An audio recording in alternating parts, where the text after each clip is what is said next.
आप बिल्कुल सुकून वक़ार का माहौल बनाएं। अल्हम्दुलिल्लाह जिस चीज़ की तमन्ना हमारे अजीज बच्चों को थी कि हम अपने बुजुर्गों के हाथों दस्तार फजीलत से नवाजे जाएं और जो है यहाँ से निकल जाओ और हमें उनका मुबारक हाथ लगे और उनकी दुआएं मिले। अल्हम्दुलिल्लाह मुअज़्ज़ज़ मेहमानों ने भी, बुजुर्गों ने भी, और इतनी दूर के अपने वक्त के मसनद हदीस के शाहकार शेखुल हदीस हजरत मौलाना जो है मोहम्मद आरिफ साहब रब्बानी ज़ादा दामत बरकातुहु आलिया यहाँ तशरीफ रखते हैं। हजरत वाला जो कि पुश्तू, फारसी इन ज़बानों में और यहाँ की उर्दू ज़बान से वाकिफ नहीं है, बोलने पर ज़्यादा कुदरत नहीं है, बस ये दरमियान में आपको दुआ देने के लिए खड़े हुए। क्या देने के लिए भाई? दुआ लेने के लिए तैयार है ना?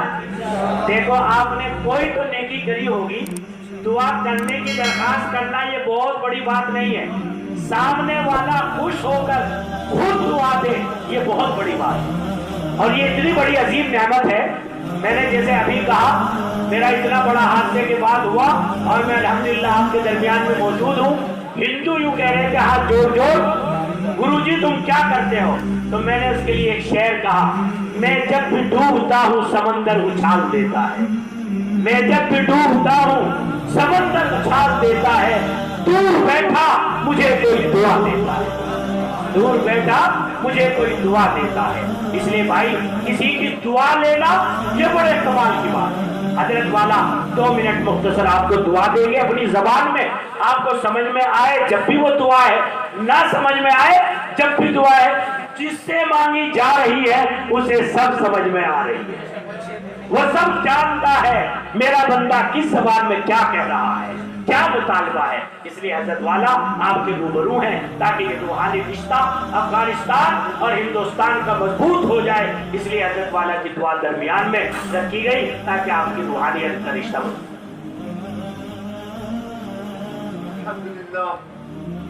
अल्हम्दुलिल्लाह रब्बिल आलमीन वल आक़िबतु लिल मुत्तक़ीन वस्सलातु वस्सलामु अला हज़रत रसूल मुहम्मद व अला आलिहि व अस्हाबिहि अजमईन व बिफज़लिक व करमिक या अकरमल अकरमीन। अल्लाहुम्मा इफ़्तह लना बिल खैर واختم لنا بالخير واجعل آخر أمورنا وأمور سائرنا بالخير والعافية. سهل إلهي علينا كل شعر بحرمة السيد الأبرار. اللهم نسألك العفو والعافية والمعافاة الدائمة في الدين والدنيا والآخرة. توفنا مسلمين والحقنا بالصالحين. اللهم يا قاضي الحاجات اقض حاجات ديننا ودنيانا. اللهم يا شافي الأمراض اشف مرضانا. اللهم ربنا أوصلنا إلى جميع مقاصدنا وتب علينا إنك أنت التواب الرحيم.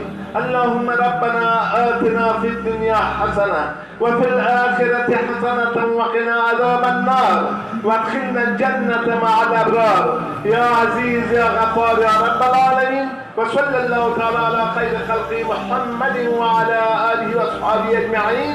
اللهم اجعل آخر كلامنا لا إله إلا الله محمد رسول الله. جزاكم الله خير.